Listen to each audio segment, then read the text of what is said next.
Hello and welcome back to our channel Topperly. And आज इसमें हम जिस टॉपिक को स्टार्ट करने वाले हैं that is composition of the constituent assembly. So basically last class जो हमारी हुई थी उसमें हमने इंडियन पॉलिटी एंड गवर्नेंस का बेसिक इंट्रोडक्शन किया था। एंड बेसिक इंट्रोडक्शन के साथ साथ हमारे कॉन्स्टिट्यूशन मेकिंग की क्या प्रोसीजर थी, कैसे वो सब चीजें डिसाइड हुई एंड हमारे कॉन्स्टिट्यूशन के क्या बेसिक फीचर्स हैं वो सब हम लास्ट क्लास में कवर कर चुके। So next topic for us is composition of the constituent assembly. So the very first question is what is constituent assembly या इस टर्म को आप कैसे डिफाइन करोगे।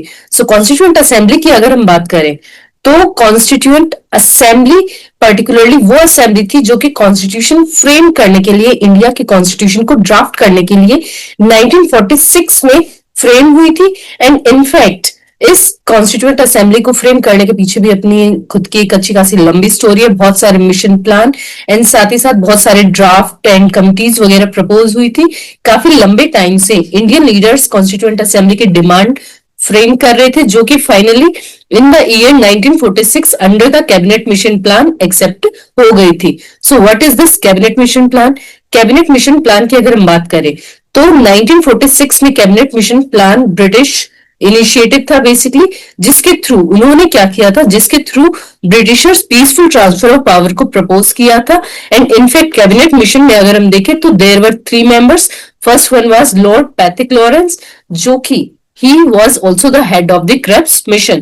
Second, Sir Stafford Cripps, he was previously known for the 1942 Cripps mission as well, जिनका की काफी important role था Cripps mission में।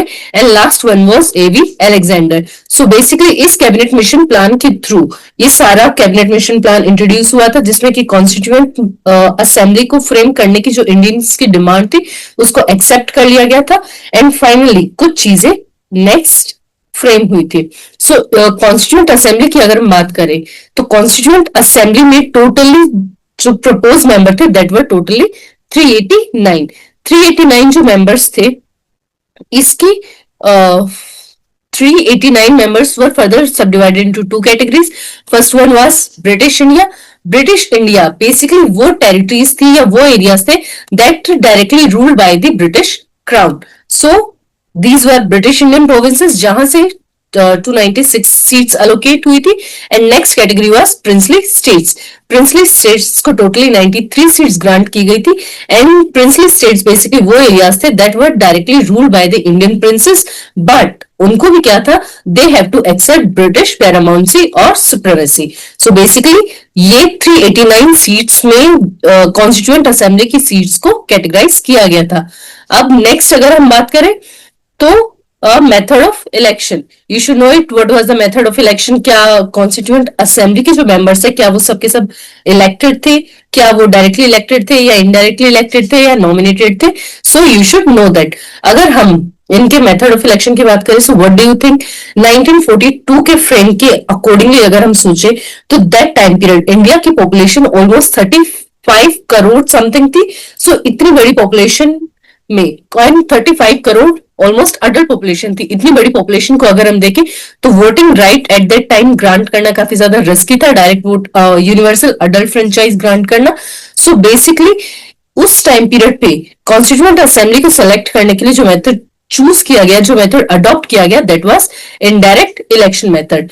इनडायरेक्ट इलेक्शन मेथड में क्या था, बेसिकली जितने भी मेंबर्स थे वो प्रोविंशियल लेजिस्लेटिव असेंबलीज मेंबर्स को सेलेक्ट कर रहे थे। Proportion of population like 10% of the population उनको क्या किया गया था, वोटिंग राइट्स ग्रांट किए गए थे। एंड ये जो ग्रांटेड मेंबर्स थे वो proportional representation by means of single transferable vote system के थ्रू कुछ मेंबर्स को सेलेक्ट करेंगे। एंड यही सेलेक्टेड मेंबर्स इनडायरेक्टली किसको सेलेक्ट करेंगे, they will select the members of constituent assembly. So basically अगर हम रेशियो में देखें तो 1 seat were granted for almost 1 million population. So approximately 10 lakh people पर सीट रिप्रेजेंट कर रहे थे इंडिया की अगर हम बात करें तो। सो बेसिकली अगर हम लार्जली देखें तो मेथड ऑफ इलेक्शन कैसा था, it was highly indirect elections and these were for British Indian provinces. Princely states के साथ क्या था, प्रिंसली स्टेट्स में जितने भी मेंबर्स थे they were nominated by the rulers of respective princely states, यानी कि प्रिंसली स्टेट्स में जो भी मेंबर्स थे उनको वहां के प्रिंसली स्टेट्स के जो भी रूलर वगैरह थे उन्होंने डायरेक्टली नॉमिनेट किया था। And one main feature of constituent assembly was कि जितनी भी सीट्स थी in British Indian provinces they were divided among three principal communities. First one Muslim communities, second one Sikh community and third one was general community. So basically general category में कौन आएगा? Everyone else including Hindus, Christian, Anglo Indians, मतलब जो मुस्लिम और Sikh category के अलावा बाकी जितने भी पॉपुलेशन थी that forms the part of general representation या जनरल कम्युनिटी। सो बेसिकली ये आपके कम्युनल रिप्रेजेंटेशन हो रहा था यहाँ पे। इसके अलावा princely states representative, princely states को कैसे रिप्रेजेंट किया था? They that members were nominated by the rulers of the respective princely states. अब what was the outcome of elections? जुलाई अगस्त 1946 में बेसिकली इलेक्शंस होते हैं कॉन्स्टिट्यूएंट असेंबली के। एंड इनमें से जो सिंगल लार्जेस्ट पार्टी थी जिसने की मोस्टली सारी सीटें विन या मेजोरिटी विनर निकल के आए, that was Indian national Congress, जिन्होंने की 208 सीट्स क्लियर मेजोरिटी के साथ जीती थी। नेक्स्ट जो पार्टी थी that was Muslim league, that won 73 seats. And independent and small groups इन्होंने 15 सीट्स, जिसमें कि उस टाइम पीरियड की अगर हम बात करें तो communist party, unionist party, schedule caste federation जैसी कई छोटी छोटी पार्टीज या फिर ग्रुप थे। And last one princely states that gain 93 seats. तो बेसिकली प्रिंसली स्टेट्स की अगर हम बात करें तो इनिशियली इन्होंने इलेक्शन प्रोसीजर में पार्टिसिपेट नहीं किया था, but later after the independence इन्होंने क्या किया, धीरे धीरे करके अपनी सीट्स ज्वाइन करना स्टार्ट कर दिया। Now next topic is notable member of constituent assembly. So अब हमारी कॉन्स्टिट्यूएंट असेंबली में इनिशियली 389 मेंबर्स थे, जो कि आफ्टर इंडिपेंडेंस एक्ट 1947 उनका प्रपोर्शन कम हो जाएगा, बिकॉज मोस्ट कुछ मेंबर्स होंगे उन एरियाज के जो कि पाकिस्तान वाले एरियाज में शिफ्ट हो जाते हैं, तो वो ऑटोमेटिकली किसका पार्ट बन जाएंगे? पाकिस्तान की कॉन्स्टिट्यूएंट असेंबली का पार्ट बन जाएंगे। सो इंडिया में जो भी कॉन्स्टिट्यूएंट असेंबली के मेंबर्स रहते हैं उनमें से कुछ के बारे में आपको थोड़ा बहुत जानना जरूरी है। First one Jawaharlal Nehru, he was the prime minister. And साथ ही साथ बहुत ही इंपॉर्टेंट मेंबर थे doctor Rajendra Prasad, he was the president of constituent assembly, very important. Next one Sardar Vallabh Bhai Patel, इन्होंने प्रिंसली स्टेट्स को इंटीग्रेट करने का जो भी काम था वो सारा का सारा किया। Next doctor B R Ambedkar, he was the chairman of drafting committee.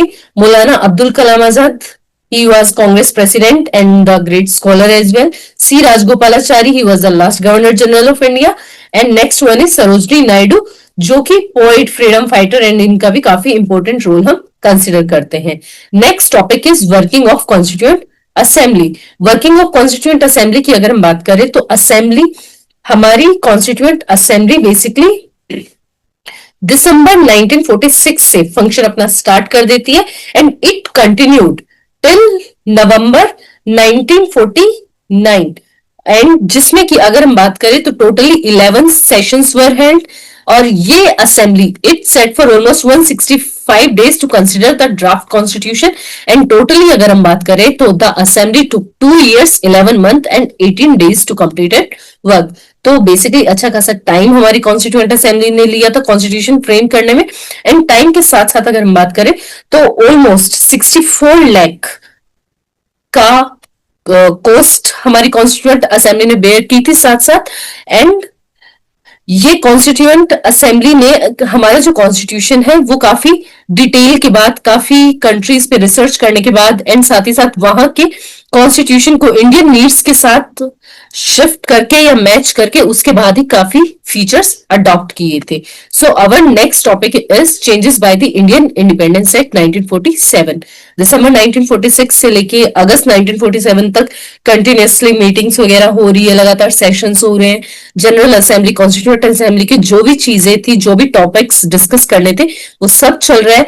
And by the time जो एक्ट इंट्रोड्यूस होता है that was the Indian independence act 1947। तो इंडियन इंडिपेंडेंस एक्ट 1947 ने काफी इंपॉर्टेंट चेंजेस हमारी कॉन्स्टिट्यूएंट असेंबली में इंट्रोड्यूस किए थे। And the first one was reduce strength. Initially जैसे ही हमारा कॉन्स्टिट्यूएंट असेंबली फ्रेम होती है तो initially there were how many members? There were 389 members, but बाद में ये मेंबर्स कितने हो जाते हैं?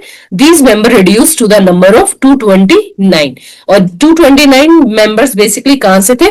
from the British Indian provinces and rest of 70 members from princely states.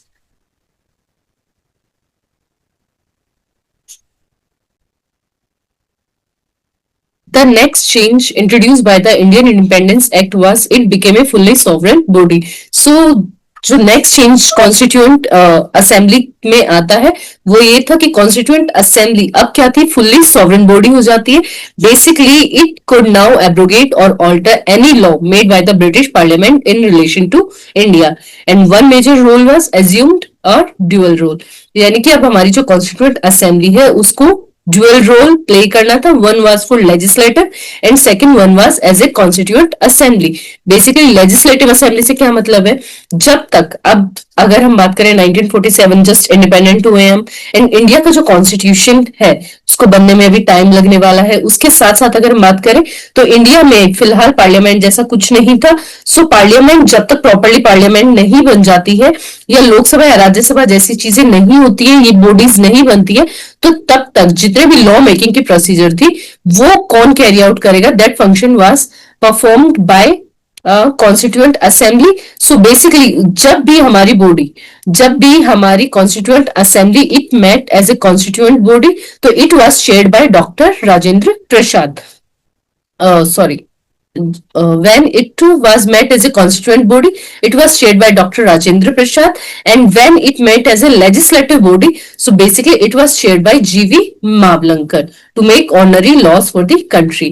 And ये दोनों ही function, these two function continue till November 26, 1949, and इस दिन हमारा जो constitution है उसको हम officially adopt कर लेते हैं. and बाकी इसी दिन, इसीलिए हम इस दिन को क्या करते हैं, as a constitution day celebrate करते हैं.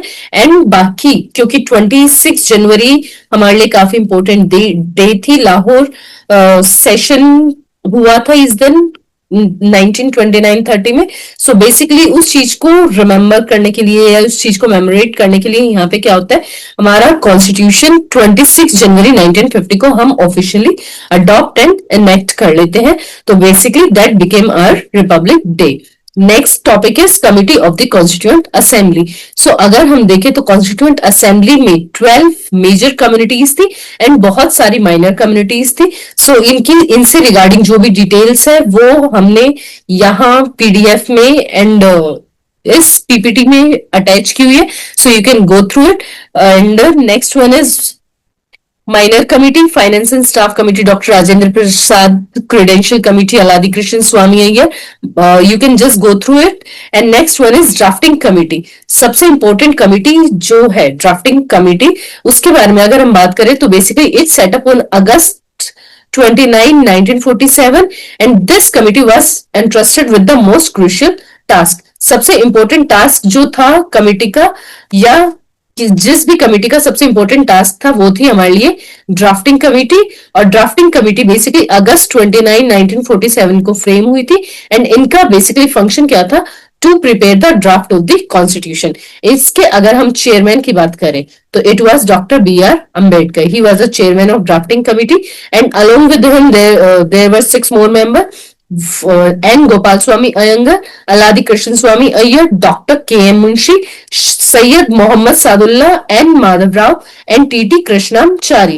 Basically, these were the 7 members जो कि इंडिया की ड्राफ्टिंग कमेटी के पार्ट थे, कॉन्स्टिट्यूएंट असेंबली की ड्राफ्टिंग कमेटी के बेसिकली ये लोग मेंबर्स थे. नेक्स्ट सम बेसिक फैक्ट्स जो कि आपको पता होना चाहिए regarding the Constituent Assembly. First one, elephant was adopted as the symbol of Constituent Assembly. Next, Sir B.N. Rao, he was appointed as the constitutional advisor to the Constituent Assembly. H.V.R. Iyengar, he was appointed as the secretary to the Constituent Assembly. S.N. Mukherjee, he was the chief draftsman of the Constitution. Prem Bihari Narayan Rajada, he was the calligrapher of Indian Constitution. And the original version was beautified and decorated by artists from Shantiniketan, including Nandlal Bose and Bohar Ram Manohar Sinha. The calligraphy of Hindi version of original Constitution was done by Vasant Krishna Vedya and elegantly decorated and illuminated by Nandlal Bose. So basically ये वो features है, important facts है constituent assembly के that you should know and